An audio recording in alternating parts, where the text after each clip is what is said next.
Hallelujah. प्रभु यीशु के सामर्थ्य नाम में आप सभी को बहुत आयत से आशीष मिले। प्रभु का अनुग्रह हमेशा आपके जीवन में बना रहे। मेरे प्रियो, आज मैं परमेश्वर के एक अद्भुत वचन को आपके बीच में लेके आया हूं, जिसका अर्थ कई सारे लोग ना समझने के कारण, कई सारे गैर मसीही हैं जिसका अर्थ ना समझने के कारण परमेश्वर के वचन के ऊपर टिप्पणियां करना शुरू करते हैं। कई सारे लोग हैं, जी हाँ मेरे प्रियो, कई सारे लोग इसका अर्थ नहीं समझते हैं। और मैं इस बात को कहना चाहता हूं, परमेश्वर का वचन रहस्य से भरा हुआ है। परमेश्वर के वचन को आसानी से आप नहीं समझ सकते हैं। मैं उन हर एक के लिए कहता हूं कि परमेश्वर के वचन को आप आसानी से नहीं समझ सकते हैं जब तक आप पवित्र आत्मा के उपस्थिति में आप ना बैठे, पवित्र आत्मा के संग होकर के परमेश्वर के वचन को जब तक आप ना पढ़ें, इस वचन के अर्थ को सही से आप नहीं समझ सकते। इसको शैतान, बिना पवित्र आत्मा के शैतान इसको गलत रूप से इंटरप्रेट करेगा और आप उसको गलत रूप में समझ जाएंगे। जी हाँ मेरे प्रियो, मैं हर एक को कहना चाहता हूं, एक वचन को मैं पढ़ना चाहता हूं। मैंने कहा परमेश्वर का वचन रहस्य से भरा हुआ है। एक वचन को मैं पढ़ना चाहता हूं, दूसरा तीमुथियुस तीसरा अध्याय और उसका 16 वचन। लिखा है, हर एक पवित्र शास्त्र परमेश्वर की प्रेरणा से रचा गया है और उपदेश और समझाने और सुधारने और धर्म की शिक्षा के लिए लाभदायक है। हालेलुया। हर एक पवित्र शास्त्र यानी कि परमेश्वर का एक एक वचन पवित्र आत्मा की प्रेरणा से रचा गया है। पवित्र आत्मा ने परमेश्वर के चेलों को, उन्होंने अगुवाई किया, उनको प्रेरित किया परमेश्वर के वचन को लिखने के लिए। उन लोगों ने पवित्र आत्मा की अगुवाई में, उस प्रेरणा के द्वारा उन्होंने परमेश्वर के वचन को लिखा। जी हाँ मेरे प्रियो, और बिना पवित्र आत्मा के उपस्थिति में बैठे, बिना पवित्र आत्मा के साथ परमेश्वर के वचन को पढ़े, आप परमेश्वर के वचन को सही रीति से समझ नहीं पाएंगे। और आप ऐसे ही गलत गलत सोच करके प्रभु यीशु के ऊपर आप दोष लगाते रहेंगे, परमेश्वर के वचन के ऊपर दोष लगाते रहेंगे, परमेश्वर के बारे में गलत समझते रहेंगे। वो आपका पिता है जो आपसे बहुत प्यार करता है, आपके लिए इस दुनिया में आया है। वो प्रभु यीशु आपके लिए इस दुनिया में आए हैं और आपके लिए उन्होंने अपने पवित्र लहू को बहाया है। आपके लिए प्रभु यीशु ने जान दिया है अपना, आपको बचाने के लिए। जी हाँ मेरे प्रियो, आइए हम परमेश्वर के वचन को देखेंगे कि किस वचन को लेकर के लोग नहीं समझ पाते हैं और उस वचन को गलत रूप में समझ जाते हैं। एक वचन है मत्ती का पुस्तक 10 अध्याय, उसके 34-35 वचन को हम लोग पढ़ेंगे।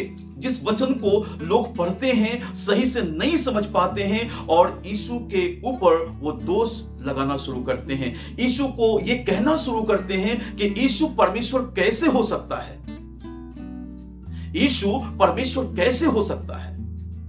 इन बातों को वो बोलना शुरू करते हैं। जी हमारे प्रियो, लेकिन उस वचन के अर्थ को मैं समझाने जा रहा हूं। बड़े ध्यान से आप सुने और इस वचन को मैं चाहूंगा कि जब आप परमेश्वर के वचन को देख रहे हैं तो जरूर आप इस वचन को शेयर करें बहुत सारे लोगों के पास, जो इसका सही अर्थ लोग समझ सकें। और ऐसे ही मैं कई सारे वचन को मैं आपके बीच में लेके आने वाला हूं। बड़े ध्यान से इस वचन को सुने।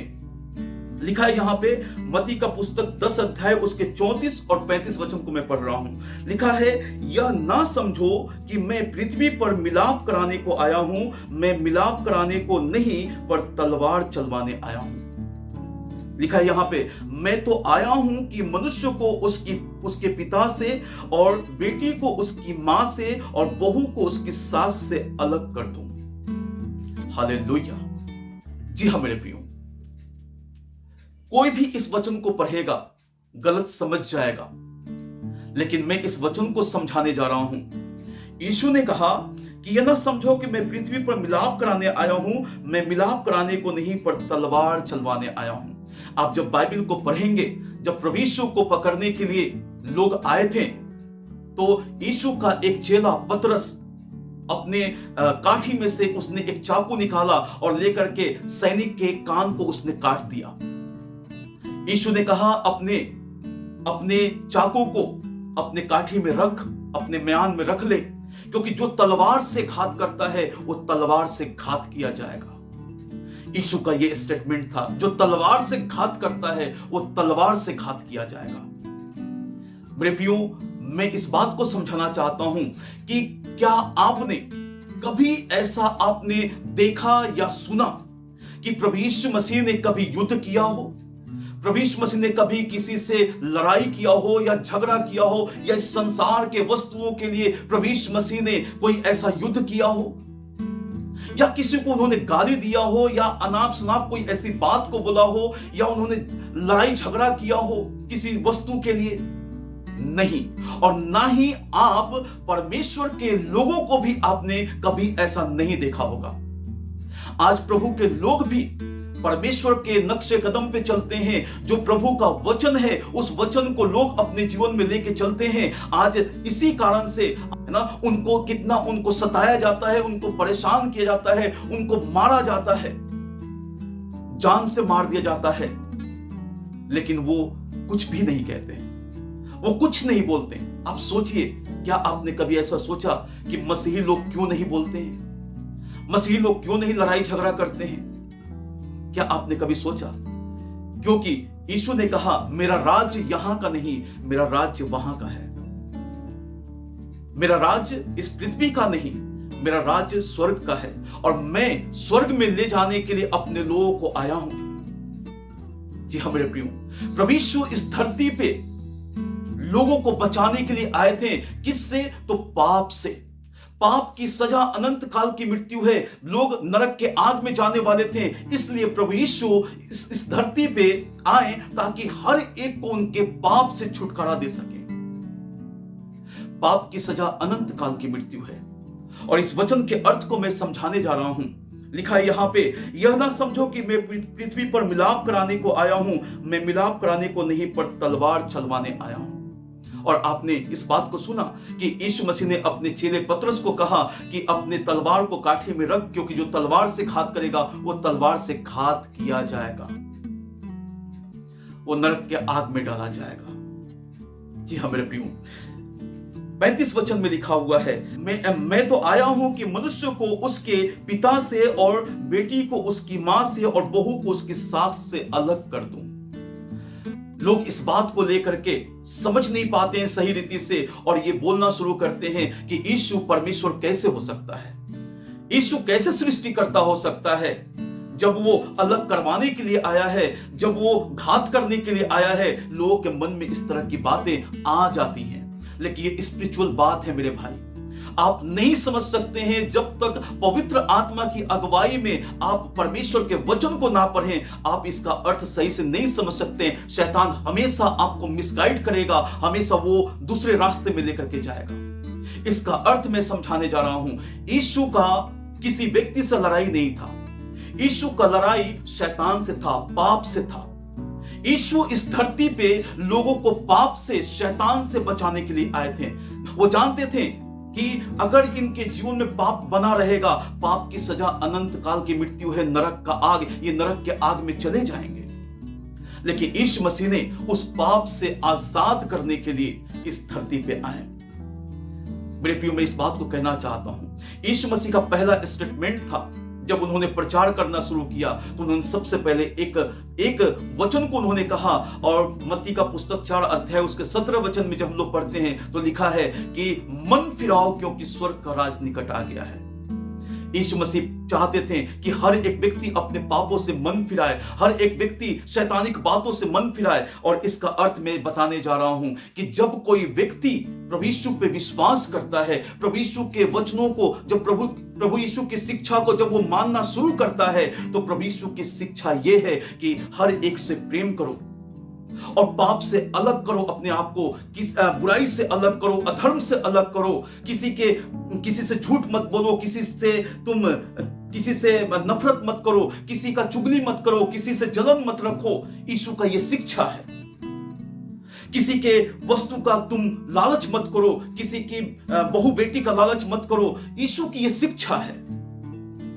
जब पाप से, बुराइयों से जब लोग अलग करते हैं, जाहिर सी बात है कि अगर कोई व्यक्ति पाप में फंसा हुआ है, वो पाप में जीवन को जीता है, तो जाहिर सी बात है कि वो व्यक्ति जब प्रभु यीशु की बात को मानेगा, वो पाप से अपने आप को अलग करेगा, तो उन लोगों से जो जिनके अंदर पाप है, उन लोगों से वो अपने आप को अलग कर लेगा। क्योंकि अंधकार और ज्योति का कोई मेल नहीं है, पाप और पवित्रता का कोई मेल नहीं है।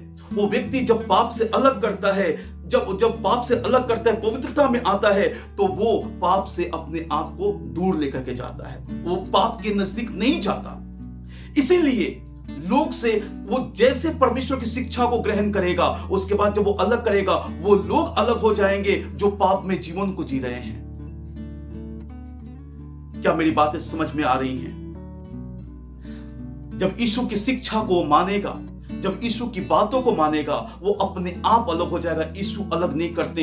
यीशु का जो वचन है वो लोगों को अलग करता है। जब लोग पवित्रता में चलना शुरू करते हैं, कई सारे लोग उनसे नफरत करने लगते हैं, जलन करने लगते हैं, उनसे ईर्ष्या करने लगते हैं कि मेरे समान पाप क्यों नहीं कर रहा है, मेरे समान बुराई क्यों नहीं कर रहा है, मेरे समान ये दूसरों के ऊपर गलत निगाह क्यों नहीं डाल रहा है। हालेलुया।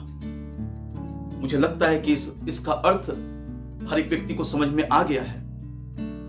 और मैं इस बात को बताना चाहता हूं कि परमेश्वर आपके लिए भी इस दुनिया में आए हैं और आपको बहुत प्यार करते हैं। मैं उन हर एक को कहना चाहता हूं जो परमेश्वर के विरुद्ध में हैं, जो परमेश्वर के लोगों को सताते हैं, जो परमेश्वर के लोगों को परेशान करते हैं, मैं उन हर एक को कहना चाहता हूं कि परमेश्वर आपसे भी प्यार करता है। एक पल के लिए आप सोचिएगा, इस दुनिया में आप आए हैं, हर एक व्यक्ति आया है, मरने के बाद आप कहां जाएंगे? ये मेरा सवाल है आपसे।